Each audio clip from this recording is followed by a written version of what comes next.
Yeah, you need to improve, you need to add layers, you need to change. I love to design the festival.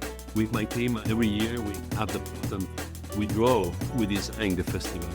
We say, okay, can we put the stage here? No, maybe we change, we don't change, we change that one, we change the other one, we change the outdoor tent, we change the market.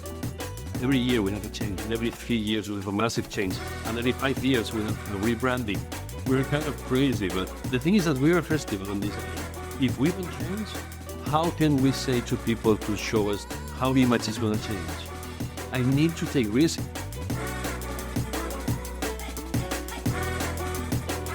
Welcome to Daring Forever, a podcast about being human, wired for wonder, capable of courage, perpetually becoming. It's about the waves that look us under and the strange, stubborn grace with which we surface. My name is Radim.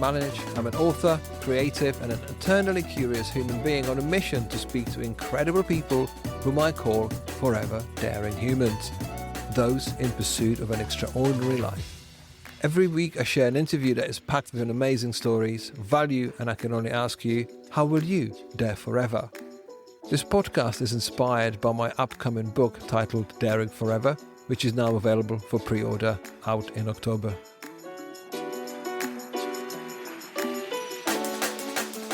My guest today spent 2 decades turning a design conference into one of the most sought-after festivals in the creative world.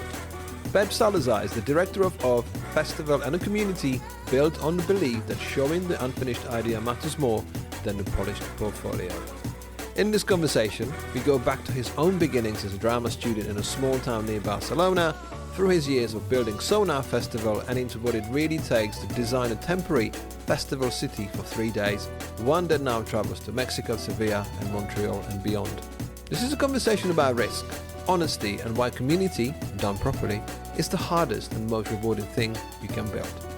It's my pleasure to share with you my conversation with Pep Salazar.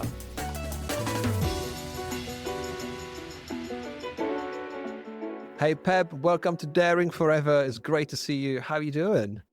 Hi, Radim. I'm really good. And I'm really happy to be here sharing with you some time. And yeah, let's talk about whatever you want because I'm happy to be here. You are here on my new season called Daring Forever because, as you can tell, as you know from our conversations, I'm a fan of what you do. I'm really fan of what you've created and what you've created, especially for the community at large, because it's not easy. I'm always full of praise for people who are the ones behind the scene because it's nice to see a great speaker on the stage. It's nice to think that they've carried a festival. But if it wasn't for people like yourself and your team, none of this would have existed. So, Pep, for those who may have not heard of you, which I doubt is anyone at all, would you introduce yourself? Who are you? What do you do? Thank you for your words, kind words. And yeah, I'm Pep Salazar. I'm director at OFFF. I've been running the conference from the last 20 years. The conference was founded in 2001. I joined in 2007.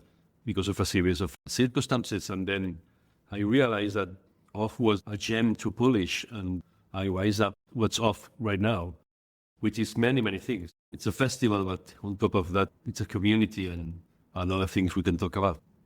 Absolutely. I like the expression that you say it's a gem to polish, because pretty much everything is a diamond in the rough, isn't it? Like we just try to find the best possible version of this. But Pep, I've got this habit of doing this on the show. We ask people where the creativity comes to them. Mostly you are per se, you wouldn't recognize yourself as a creative. And I remember us having this conversation in person about, hey, Pep, you need to come on a podcast. And you say, I'm not creative. I'm like, no, you're coming. We're making this happen. Because what was your direction of travel? Where did you grow up? Was creativity ever on your radar? Or did you happen to stumble into a festival and go, okay? No, I came from a small town. Well, it's not small today, but it was a pretty small town near Barcelona. It's called Terrassa. I was born there. My parents wasn't at all about culture or creativity. And I don't know why, but I really started loving theater and plays at the age of 14, 15. And then I realized that I wanted to be an actor. So I studied drama for 5 years. I've been 4 years studying drama in Barcelona, and then I went to London for 1 year to study drama. Yeah, I was remembering the other day, I was doing this Meissner technique, which is a repetition technique that you repeat the other one, and that starts the dialogue. And that pulls me into the deep culture, in a way, and in deep creativity. And then I realized that I wasn't an actor. I mean, everybody can be an actor, but you need to be very lucky and you need to hang up with people that maybe you don't want to, and you need to build families that maybe you don't want to. That's the acting thing. And I realized that I was cool in behind the scenes. And then I went to the university. I knocked to the university and said, hey, can I come back to study some cultural policies and management and that kind of thing? And I did that really, really fast. I joined Sónar, the music festival. I joined Sónar to work with them. That was back in the year 2000, 1998. And I joined them when they were like starting growing. And I learned a lot on how to make a festival. And I learned a lot on how to make a team that believes in a project and a team that focuses on an objective. And then the festival goes as a house. It's like a place where people meet. And I have always that idea that we build a city for 3 days, people comes, leave the city, and then they go out. Combining that for my curiosity on plays, theater, drama, music, dance. And yeah, then I found off and design. And it was more than design. It was digital design, was motion, was VFX. What an interesting thing to jump in. And I dive really, really deep until today. So that's my journey in 2 minutes. Wow, what a story, Pep. I've known you for a while, but I never knew that you wanted to be an actor. So how does a kid growing up in Terrassa, how do you get to the immersion of this world? Because I don't think I've ever had anyone who said, I wanted to be an actor. What was your appeal? What did you watch? What did you consume? Was there a local culture? What did you do? In my high school, I did some plays. I remember it was Lysistrata. It was a classic one. It's a really nice one because it's about a woman doesn't want to have sex with men because men are on war. And that's something that can happen today still. And I remember having this punch of being on the stage and doing plays, getting a dress, getting these guys, being somebody that you are not. Maybe I have something of my childhood that I cannot explain yet. And that becomes like I wanted to be an actor. Actually, I still write drama. I prefer theater than cinema. But nowadays it's TV series, TV shows, and it's another world for sure. And I know young people that are studying drama and their focus is another one. They want to be famous. So in your own words, you said it's like building a city for 3 days. And I love that expression. You mentioned you've learned quite a lot about building a team and learned lots of skills, but what was it like to be thrown into this festival, which is already a beast, with your postgraduate experiences? What was that like? Did you find yourself scared or was it exciting? I was excited, but I was really scared the day before we opened the doors because we were waiting them. We were waiting the community. And that Sónar community is people that goes to a festival to dance. They want to dance. And you need to be ready to bring them the best music you have, the best artists you can, and the best experience you can. Nowadays, everybody's talking about experiences. And the festival bubble is huge. In that days, we were building that festival bubble in a way by building that experiences and by taking care about water, beer, food, whatever, but music, contents. And design. Not only design on visual design, but how you design the experience, how you design the stages, how you design the place. And in that days, I started in the production team on Sónar by Day. I ended being the head of production of Sónar by Day years after. And Sónar by Day in that moment was in the center of Barcelona, Magba city. So it was in the city and it was so packed. And it was so amazing and so exciting and so vibrant, but so scary also because you don't have a way to escape. It's something that you have to have in mind. But not a way to escape if something bad happens, but a way to escape for the music also. I remember it was 1 year that we have a blind guest, and it was Scissor Sisters. So nobody knew about Scissor Sisters playing at Sónar live. And when they start playing with the guitars and everything, people at the queue was pushing the queue because they listened and say, hey, that's Scissor Sisters. And you know what, that moment and people queuing, that kind of moments happens at festival and that makes you feel like, okay, I'm doing something for good. I'm making people happier, not happy, happier because they come happy. So they're happier. And that's something outstanding because it's something that I'm grateful every day because I made my life by doing that for many, many years. And that's something to consider. I consider almost every day.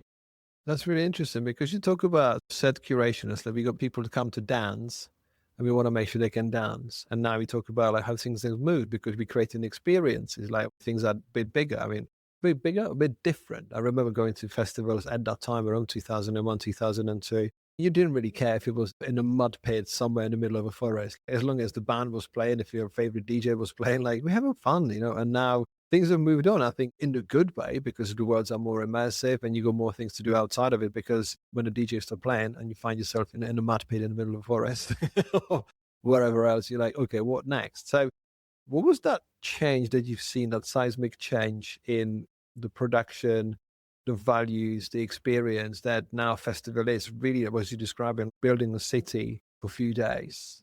What did that change feel like? Was it because it was gradual, but was it one day you find yourself building a totally different festival to one you started with? Yeah, sure. Just learning year after year and learning with honesty, listening people, but not only for surveys, but talking to people and talking to the audience during the festival when it's happening.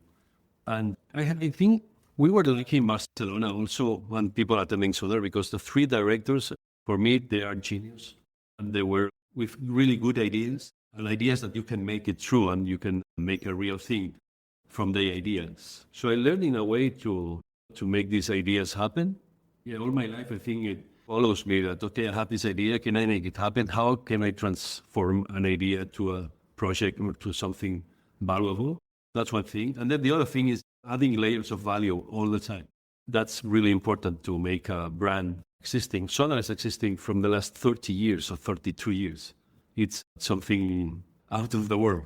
But it's because they are adding layers of contents, adding layers of experiences, adding layers of context also.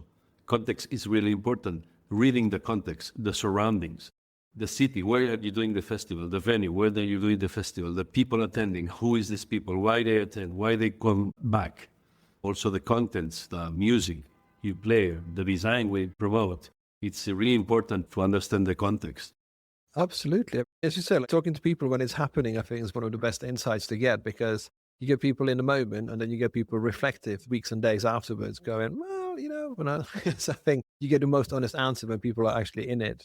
How important would you say is actually the location? Because I can think of Sónar, I can think of Primavera Sound. That's another massive festival. Now you've got OFFF. It's kind of like thinking about OFF festival is non-negotiable. Like everyone travels from these corners of the world to come to OFF because Barcelona plays part in it. Obviously, it's the institution now. But how important is the location? And do you think if it was anywhere else, would it be harder to do it? Or is it just a perfect location because of where it is? For OFF, it's many answers here. Location is 60%. It's really important. Location for me is two things. One is the city. So that means the context I was talking about before. You need to understand the context. You need to understand the community. Is the politics are you going to help you? In Europe, we have different cultural ways on politics than in Asia or North America or South America. So you need to understand your players, your play field. You need to understand it. But then the other one is the venue. And the venue is 70%. The venue, it's almost everything. And now I'm going to OFF. We're doing OFF in Barcelona from the last 14 years now in the same venue, which is the design hub. We were traveling with OFF and then we returned to Barcelona in 2010 because the design hub was opening. And the thing is that the venue speaks the same language of the festival. So we're on the same storytelling. We understand each other very well.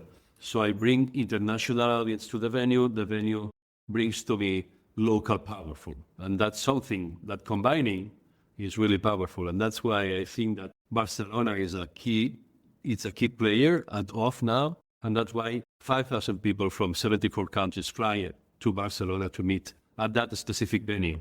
That's amazing. I have this app that when somebody buy a ticket or you buy a ticket or whatever, I know where you buy the ticket because of the data. And when somebody from Japan or Australia, New Zealand buy the ticket, I'm ready to give you the best experience because it's a lot of things on your back. Your guests are coming from very far. They're taking one plane, maybe two planes, spending 1 week, spending a lot of money, a lot of energy. So you need to take care of that. We'll be back after a quick break. This episode is brought to you by Lux Coffee Co., the first creative specialty coffee company building a platform to shine the light on emerging global talent with a mission to make a positive impact on the creative industry and beyond. Lux Coffee Co. offers exceptional coffee sourced from around the world through ethical and sustainable practices. And you can discover the current range of signature blends and single origins, coffee hardware and accessories, along with exceptional apparel at luxcoffee.co.uk. You can use the code PODCAST to get 15% off your first order.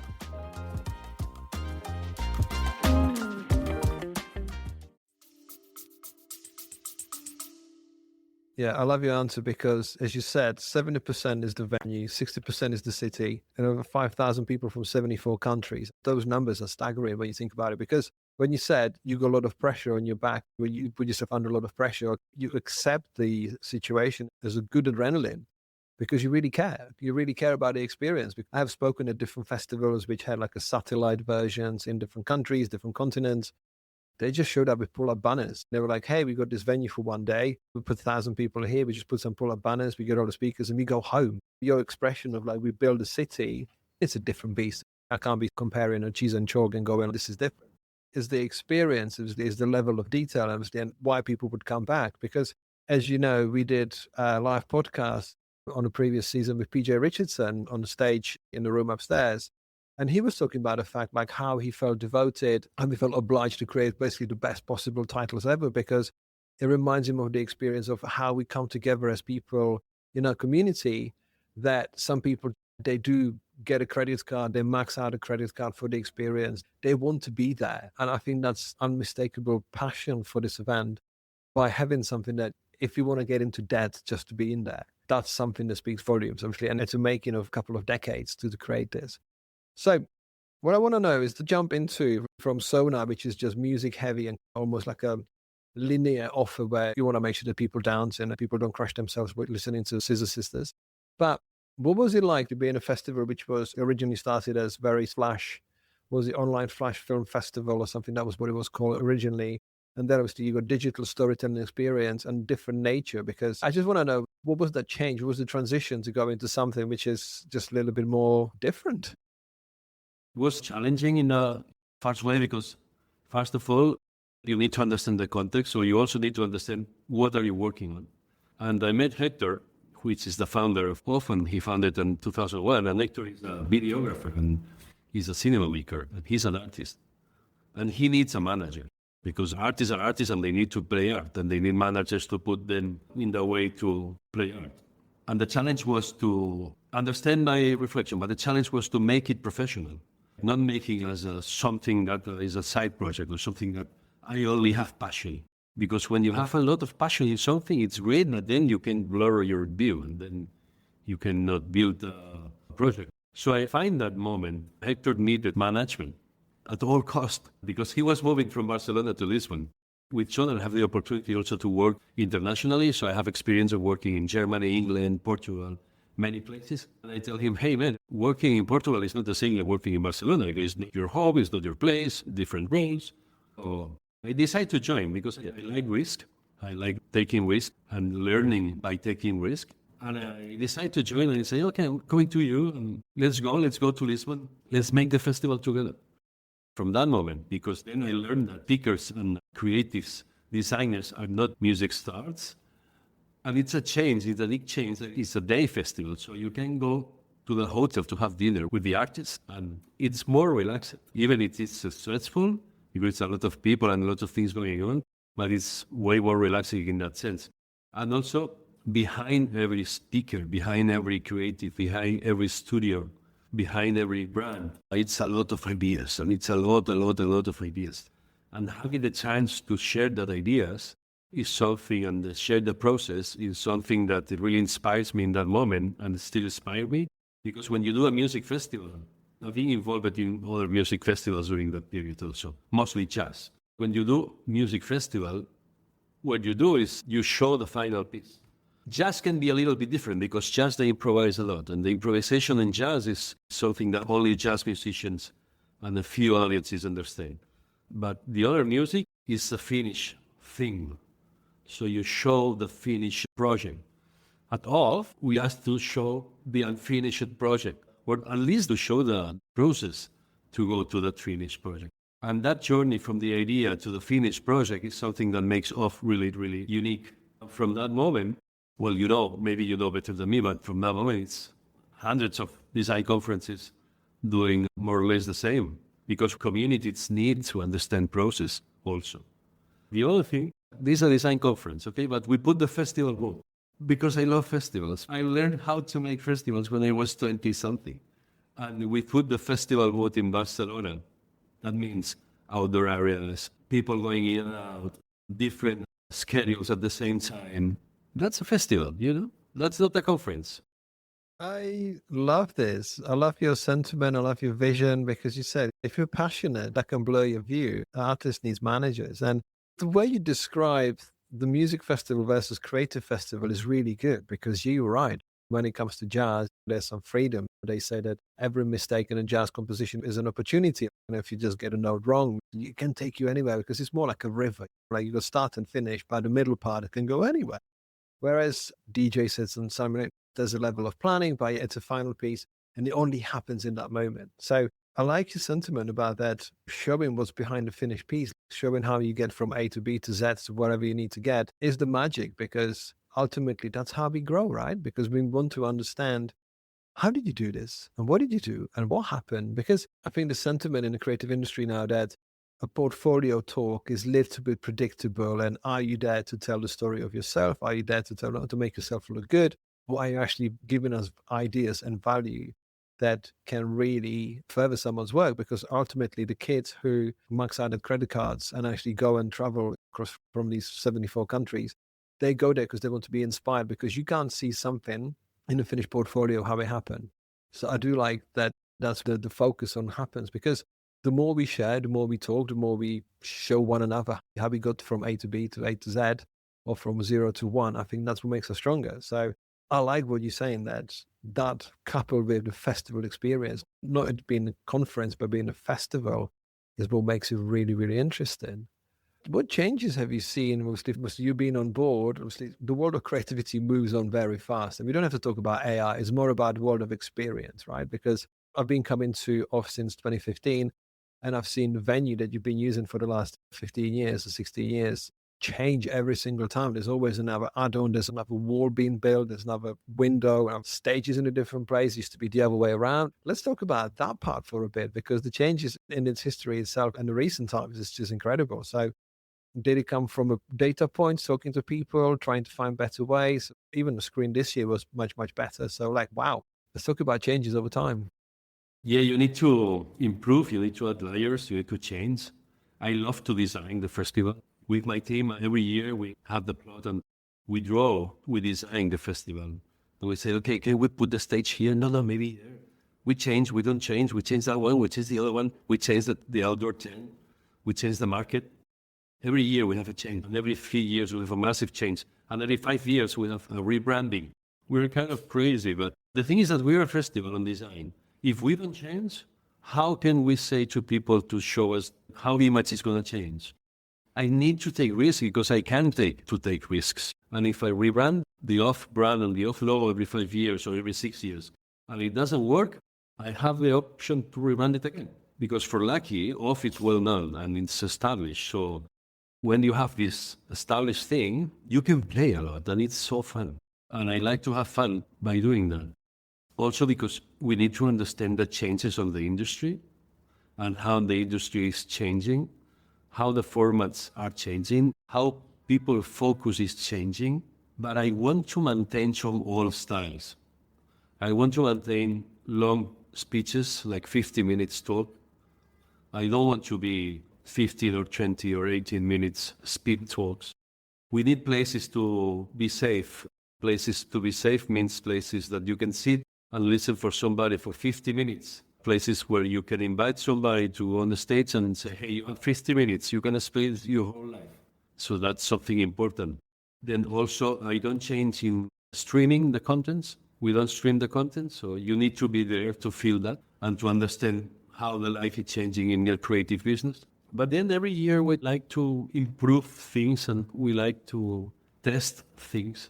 I want to add more installations, maybe remove the sponsors' stages, the stands, not remove at all because they need it, but having more space for installations, because sponsorship nowadays is changing also. It's not being there with a stand, it's being there with contents. And that's understanding the industry, understanding what people is looking for is also important to make all the puzzle in the place. It's a big puzzle, I have to say. As I said, so every time I come to the festival, I can really feel every single change, how we turn a conference into a festival. What sort of conversations do you have with your team, drawing your plans and planning all of this? And what requests do you get from actual people in the public from a first-hand feedback? How do you guys put it all together?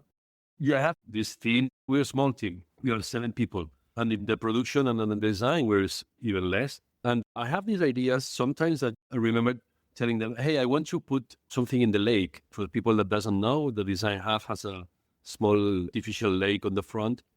So I want to use that space, put something on the lake. And the first moment I wanted to put on a stage to do workshops there and cover the lake. And then we cannot do it because of the people that we can allow to be on the lake. But yeah, we draw something and then we put the market on the lake. And that was a risk, and it's still a risk, but it's working. Because that lake is open to the cities. You don't need to have the ticket to go inside the market, so we leave it open. The same with the 2 big screens outdoors. And my team gives me also more ideas because they are younger than me and they attend other festivals. And we go to other festivals to see and to feel what's the mood. So that's why we create the wall so people can paint a mural with an artist, the outdoor areas, all the graphics and all the how we dress the whole festival and everything. So it's more or less something that we do together. I have some ideas, but then we do together because they also have ideas. And then, of course, we look at the budget. It's like, okay, are we going to get rich? No, never. Are we going to get poor? Let's try not to get poor. But yeah, it's an incredible story when you think about it. 7 people versus 5,000. You can make your mind up. Like, how many people would you expect around a festival, right? yeah, but it's 7 people during the year. Then when the festival comes, we grow the team and we're around 30, 35. Wow. But yeah, on music festivals, you need 100 people. We've got obviously scalable staff with all the production, and the production team is incredible. Like the people behind the scenes running, especially the roots, visuals and sound. I had such a nice experience of giving them my talk in the last minute, and I realized I had mistakes in it. Like, can I replace it? Like, no, you can't. That's basically playing me. But you mentioned that your team goes onto festivals into different places. So obviously OFF is not just rooted in Barcelona. It's currently popping up in different places like Mexico City, Sevilla, and now Montreal. I know that you lived in Montreal for about a year. So first of all, I want to know, did you try poutine and what's it like to take the show on the road? Because as you said, when you talked about Lisbon before, different rules, different cities, different audiences, different expectations. So what's it like to be running this in different places? Let me tell you the truth and the context. We've been in Barcelona, then we go to Lisbon 2 years, and then we go to Paris, and then we realized that the Barcelona had the design hub working. So we decided to come back home. So come back to Barcelona and make the Barcelona experience bigger and bigger and bigger until what it is now. And then doing the pop-ups out on different cities, because we turned out that there was a lot of cities that they have venues, museums, contemporary museums, design museums, etc., and they were empty of this kind of content. We realized that the communities, the creative communities around the world, local ones, also wants to go and wants to move to their place to understand the process. So we say, okay, let's do a fun tour. And we start in Cincinnati. Cincinnati is in the middle of Ohio. Ohio is South Chicago, in the middle of the States. And in Cincinnati, which is a weird place, it's a really nice contemporary art museum, and they needed content. So we arranged this partnership. Okay, I'm bringing you the brand and the content. You put together all the communication, the local production and the venue, and we build a community together. And that's the idea when we go out. Now we are in Sevilla, we are in Montreal, we're going to be in Tallinn, in Estonia next year also, with the same idea to build more local communities, rising local communities, maybe not in the city, but in the region. When we're talking about Tallinn, we're talking about the Baltic region. We're talking about Montreal, we're talking about the northeast region that includes Chicago, Boston, New York, even Toronto. And yeah, the Montreal experience, my personal one, was exciting because I test poutine. I don't like it. I have to say, I love Montrealers, but I don't like it. And, I quit smoking in Montreal because it was minus 20 degrees. It was like, no, I'm not going out to smoke. That's an incredible one. I like that we're taking a detour. I remember my first ever talk was in Montreal. My first and second talk was actually in Montreal some 14, 15 years ago. And I remember just before we flew back, they were like, have you tried poutine? I was like, oh, no. So I tried it. I really liked it. The next year when I got back, I was like, I'm going to go big. I've got such good memories. And I remember feeling so sick afterwards. I'm like, I will never eat this again because this is a heavy meal. But yeah, I know what you mean about the minus 20, 25, because you ask lots of my friends from the places and they're like, what's the difference between 20 and 30? Like after minus 20, you can't just tell the difference. It's just basically really cold. Yeah, we've taken a detour. What you've got there really good. It's just, as I said, there's local places where you're trying to build communities that just span beyond the city. And it's just like, how do you work? Because you have to tell me if you work with local partners or how much of that local knowledge is really important for you, for your success to take off on tour. You need to work with local partners, of course, because nobody knows everywhere. And I trust my local partners because they are part of the community itself and they are part of the creative industry. But also they need to understand how to make a festival or how to make an event on that size. The thing is that let's call Barcelona like the central thing. So from the central, we provide the knowledge, know-how, and all the experience, and also the parts of the production, lots of communication from the global community, and the contents, also the relationship with the speakers and with the companies and everything. So we more or less build it together. So it's not a franchise. It's something that we co-produce. And yeah, I need somebody that locally knows very well the region. We're going to announce 2 more surprises, not seeing that yet, so I will wait, but you will know the first. Because I have 2 more places that can be so exciting. And also, it's exciting to understand it's creativity all over the world, man. I mean, it's incredible. You go to, I don't know, a small village in a small country, and I'm sure that some designer, they're designing something. It's amazing how creative community is all over. And I like to understand it, and I like to understand it locally. That's interesting. I was expecting I might get it exclusive. 2 more places. Let's talk about it. But no, look, I know the talent's happening. But what I want to know is we've sounded really excited about the fact that creativity is everywhere. And the most, I would say, it's a thankless task. We put together a curated lineup. You will never please everyone because there's always people, and I've been to so many festivals, and there's always people that'll be like, oh, this wasn't enough of this was too much, and that speaker was here again, and this is happening. And you're thinking, I always try to, as I said, I always try to think about the people behind the scenes, people like yourself who put this together, and you're working with so many variables, like who's available, who can come, who's actually good, who's got something to say. And it must be really hard to do this. So when it comes to curation and discovering creativity and bringing something to the bigger audience, especially in Barcelona, how much of curiosity and discovery referrals, like how do you look for speakers? Because that's what the lineup is. And hats off to you in 2026 and all the previous few years. It's getting bigger. You're giving it more dimension. There's more architecture. There's more experiential design. It really, I think, showcases how we are growing as creatives in our curiosity, in our demands, in what we need. Because I think what used to work 10 years ago will never work again. That time has gone. So again, long-winded question about curation, like how do you put it all together? What is it about the responsibility that can make you freeze, or how stressful can it be to actually put together something that you will believe that will bring people to Barcelona?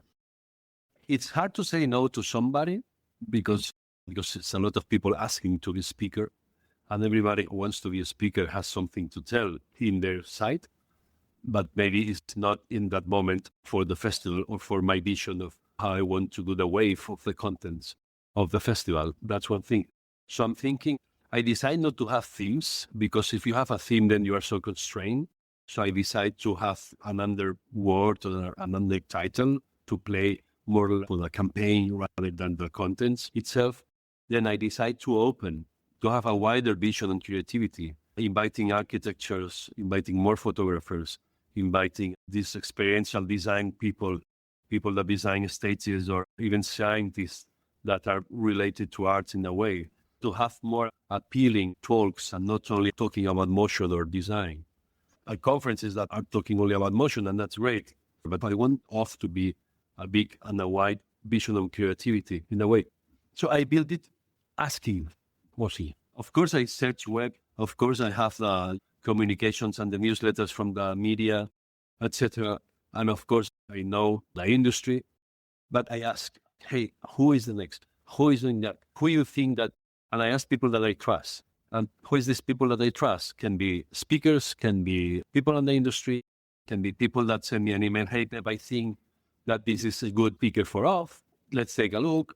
And that's my way to build it, not only by myself or my only vision, because the festival is not for me. I'm not doing the festival for me. I'm doing the festival for the community. So I try to think. Then, of course, are haters everywhere. We love haters, and we love people that say, this is a bullshit. Okay, that's good.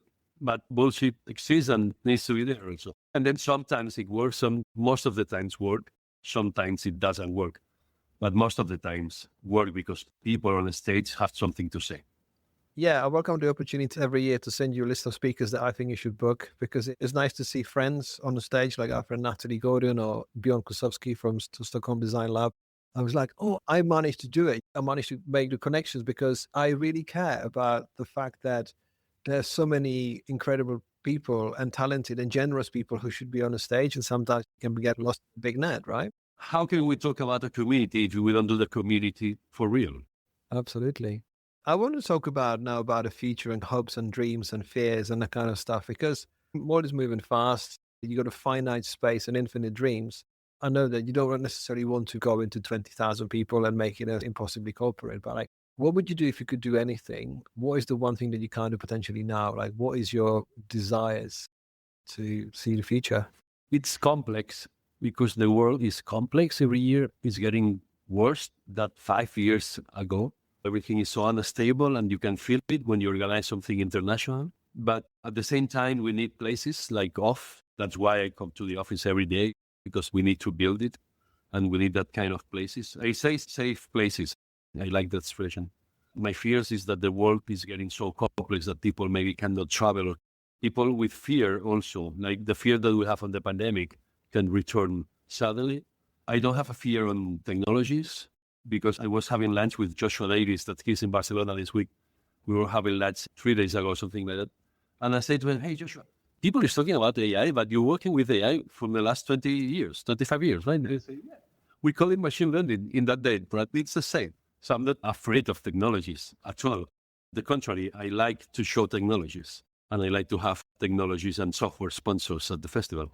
And that makes me dream on how to create better content. My dream actually is to create my own content, like creating own content for good, maybe for a platform so we can reach more people. And I don't know yet. We're still working on the live series events, but maybe we need to create more content. As we create the main titles from decades, as we create the campaigns. But as you know, the last edition, we create a new thing called the closing show. That's a show, it's an audiovisual show, a performing show that I'm doing. I'm acting as a promoter. So that means that we are creating. And I'm going to do it again for 2027, also with local Barcelonian talent, because I also want to highlight the talent that is living in Barcelona. I think that's my dream, having the capability to create new things. Yes. I mean, speaking of new things, I have to say the addition of the projection on the side of the building was utterly remarkable. It's created a festival that lasts for extra 4 or 5 hours in a day, because to see all of the people gathered outside and having all of this beautifully shared, semi-quiet experience, being in awe of having this projection happening, it's such a unique thing, because sometimes you think like, oh, this experience is complete. And actually being able to find the projection, I think someone came to you and said, I think we should do it. And you're like, of course, that's a great idea. It's turned into a whole nother level, because like, how do you get people focused? Because the word focus was one of your answers at the beginning. Like, the world is changing. Sometimes it's scary, but also it's more fragmented. We do so many more things. We've got a lot less time to focus on general things. And it's just like, how do you give the experience to everyone? Actually being able to do that is utterly remarkable. Did you have any feedback from the local people coming to see the projection and being like, oh my God, what are you guys doing? This is incredible. That's the thing. First of all, it's the second year we did the screen. We call it the screen. And it's the second year I thought, why we didn't be before? But things come at a time. And then we have a lot of comments from local people, because the screen is open. Again, this is also the open part. Because I know OFF creates high standards levels on creativity, and our community, that people I curate, and also the open call, they bring us really high standard levels of digital art. And I thought that showing these high standards of digital art to the city open to the citizens without explaining that, hey, you need to be part of the community or you need to be a professional to understand. No, you just need to be a citizen. Come here, sit down, relax and watch and enjoy the art. And that's very powerful because then you're showing criteria and then you're showing good art. And people react very well because when art is good, it's like when music is good. You don't know why, but you follow it. When it's bad, it's like you don't know why, but you're going home. It's the same. You're absolutely right. When art is good, it's good. When music is good, it's good. When it's not, we all know. We can all smell the bullshit. We all know that there's a potential for something better. But how far in advance do you work on all of this? Because it feels like it comes and goes real quick, like the 3-4 days. It's a blizzard of ideas, creativity, colors, opinions. How far ahead do you have to think of what you can do and even just the structural things? Is it a constant cycle? Yeah, it's a constant cycle, I have to say. It's 1 year, but it's even more because I need now to have the dates of 2028 clear because I need to put the schedules together. Now I'm working on 2027 a lot, but in 2 months, in September, October, I would love to have the dates on 2028. So I can ask speakers or ask a studio to make the graphic design of the campaign or whatever. As the more time I have, the better, because we are on the wheel. I want to know one thing.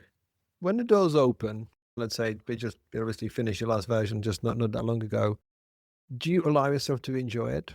Or are you troubleshooting? Are you looking for things going wrong? Because that's what I want to know. Because if you're project managing something, if you're running a show, do you have the ability to actually even find a moment and say, yeah, I'm enjoying this? But otherwise, you might be looking for all sorts of problems and mistakes.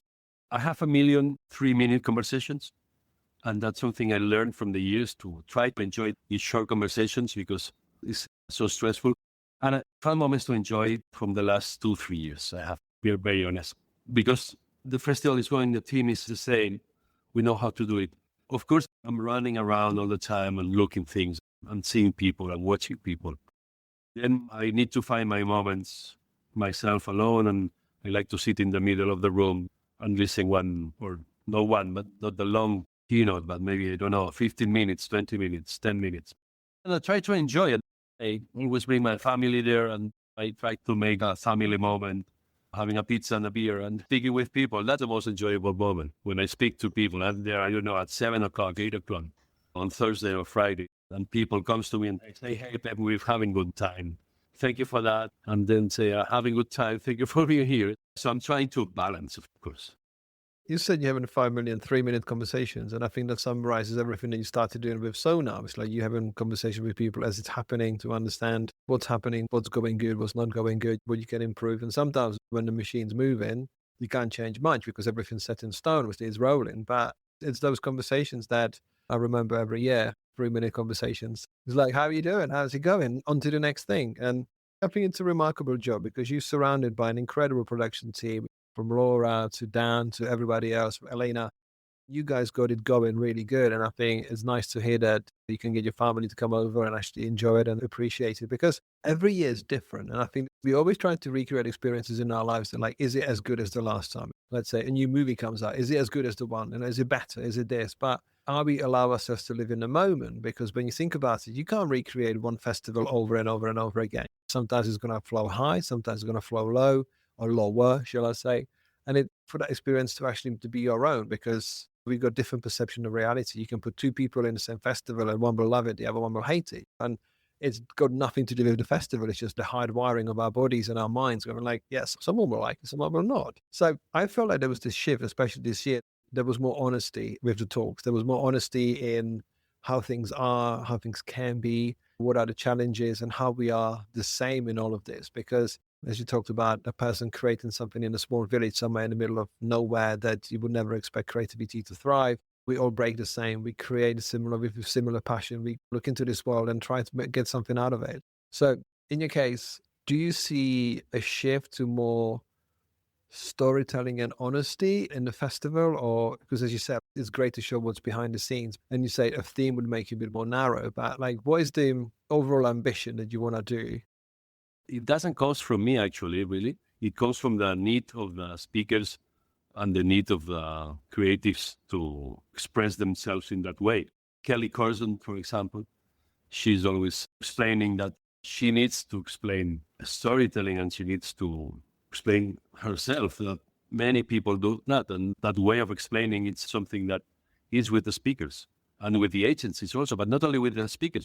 I remember the Uncommon talk last year opening the festival was like, wow, man, that's a real story. But even if you're big or not, or if you are just a journalist or if you are a 3D creative, I think that people needs to express themselves in that way. Absolutely. I think it's a real testament to what you've created, because when you've got the influences of advertising, architecture, all of that stuff coming together, it actually gives the crowd slightly bigger view on the creativity per se, because some festivals are, I mean, I look at South by Southwest and the lineup is all chaotic. And when you look at it, like, whoa, what is going on? Because sometimes people say that festivals like OFF could be a bit more of an echo chamber, that you're looking at similar work from similar people for similar ideas. But where you've taken it, actually, you've taken it in a beautiful place where you bring in incredible creatives with incredible storytelling to audiences that would not normally watch it, not normally hear it or look it out, as then go home with a different experience. So again, hats off to you for what you're creating, because it's incredible. As you know, I'm a big fan and always will be. Is there any place on earth where OFF would be a fantastic thing to have, where you would love to create your small city? You would like to build a city for 3 days, aka OFF Festival? Many places. I dream on Japan because it's the most difficult one to work with as an Occidental. I would love to go to that places. I'm happy. I don't know, I'm happy with the places. Africa. Who knows about Africa? Nobody knows anything about Africa. Imagine putting an OFF Nairobi. I would love it. But they don't have a structure, so it's almost impossible. I've been in contact with somebody in Morocco, in Casablanca, a few years ago, but then they disappear. They blow up because they don't have a structure to make an event, even a small event or whatever, an international event with the standards from OFF. So I like that you said yourself challenges. I mean, Japan, just because it's difficult. Let's do Japan in one day because it's difficult. Pep, I'm so happy that we spoke today, because I didn't know that you were a budding actor growing up in Terrassa outside Barcelona, doing all sorts of stuff that has taken you to this place. Because when you think about it, every single experience that you've had was from behind the scenes. As you said, like, we want to have a festival that doesn't just show the finished piece. There's a story behind it. And when I look at the organization that you got in place, that is the whole theater behind the scenes that makes all of this possible. So hats off to you for keeping the dream alive, keeping the festival alive, because it's no mean feat. And I don't think we could have a better person in charge than you. So thank you so much. thank you, Radim, for having me. And it was a nice conversation, as always, talking to you now, not a 3-minute conversation, a long one. I like it very much. And hello to your community, and you're very welcome. Thank you.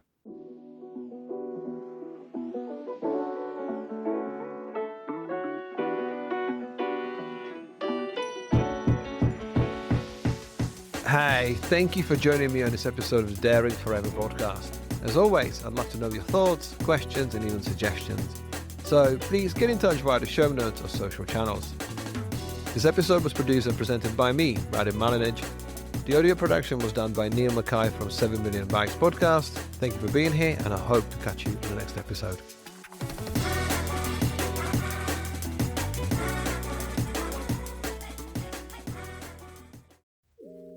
If you enjoyed this episode and would like more accessible resources to help you discover your daring creativity, you can pick up one of my books on themes of mindful creativity, creative business, branding, and graphic design. Every physical book purchase comes with a free digital bundle, including an ebook and audiobook, to make the content accessible wherever you are and whatever you do. To get 10% off your order, visit novemberuniverse.co.uk and use the code podcast. Have a look around and start living daringly.